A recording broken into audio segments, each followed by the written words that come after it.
Dobar dan.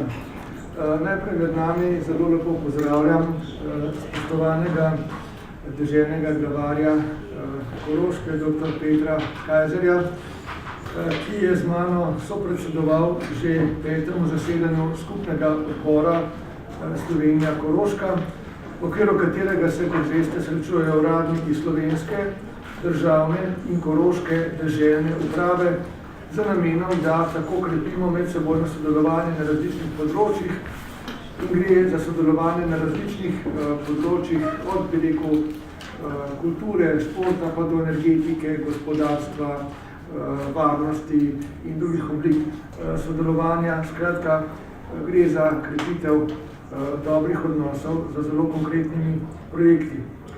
Pred zasedanjem skupnega odbora smo se s cenjenim kolegom, dragim prijateljem Petrom, sestala tudi na dvostranskem srečanju. V pogovoru sva med drugim naslovila tudi nekatera pomembnejša vprašanja, ki zadeva slovensko narodno skupnost na Koroškem, ter posamezna vprašanja dragocenega okrepljenega sodelovanja med Slovenijo in Koroško v okviru omenjenega skupnega odbora. Kot veste, sem se že v ponedeljek sestal s predstavniki naše slovenske skupnosti na Koroškem, ki so mi povedali, da se je pod vodstvom glavarja dr. Kajzerja okrepil nek pozitiven trend v odnosih med našo narodno skupnostjo in deželo Koroško. To zelo cenimo in osebno se tudi na tem mestu, pa tudi v imenu Slovenije zahvaljujem cenjenemu kolegu in prijatelju Petru za njegov prispevek, za njegovo aktivno vlogo pri krepitvi sožitja med našo narodno skupnostjo in večinskim prebivalstvom ter njegovo pozornostjo do uresničevanja pravic manjšin. Seznanil sem ga z nekaterimi, seveda, poudarki, vprašanji, pobudami, ki so mi jih podali predstavniki naše skupnosti na Koroškem, tako da verjamem, da bomo še naprej v duhu sodelovanja dosegali tudi napredek tudi pri teh vprašanjih.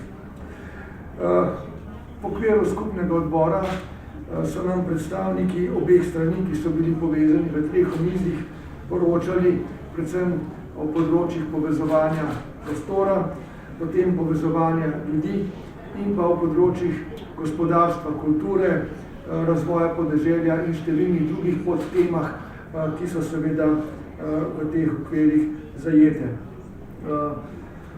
Ugotovili smo, da zelo dobro sodelujemo na številnih v teh področjih in da to sodelovanje bomo krepili tudi v prihodnje.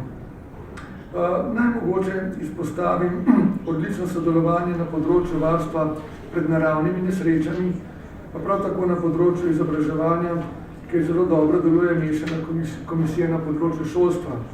Sodelovanje pa se krepi tudi na področju čezmejnih projektov, izboljšanja prometnih povezav, turizma, športa, kmetijstva, energetike, kot rečeno. Skratka, resnično je to zadeva, ki jo moramo ohraniti pri življenju. Verjamem, da se bomo tudi prihodnje leto srečali na enak način in krepili to sodelovanje. Naj še posebej omenim, da sem se v zvezi s športom posebej zahvalil Petru, torej spoštovanemu deželnemu glavarju, za njegovo pripravljenost in konkretno sodelovanje za podporo Koroške pri organizaciji svetovnega prvenstva v nordijskih disciplinah, ki bo potekalo v Planici leta 2023. Za nas je ta podpora že pri kandidaturi in kasneje, ko bo do tega prišlo, zelo pomembno. Verjamem, da bomo to v Sloveniji odlično organizirali in da bo to seveda tudi dogodek, ki nas bo povezal tako nas organizatorje, kot tudi vse športnike, ki bodo prišli, pa tudi goste, se pravi tudi čezmejno, zato upam na dobro sodelovanje. Naj še povem, da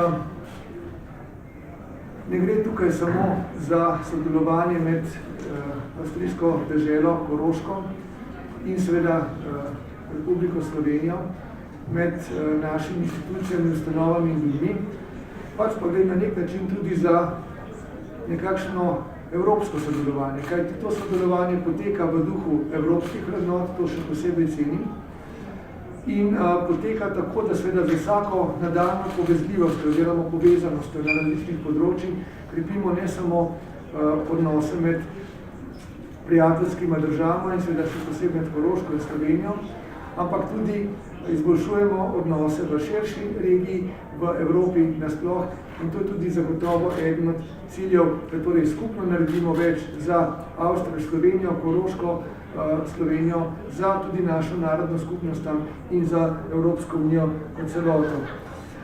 Na tej točki bom končal in prepustil besedo cenjenemu glavarju Koroške, spoštovanemu prijatelju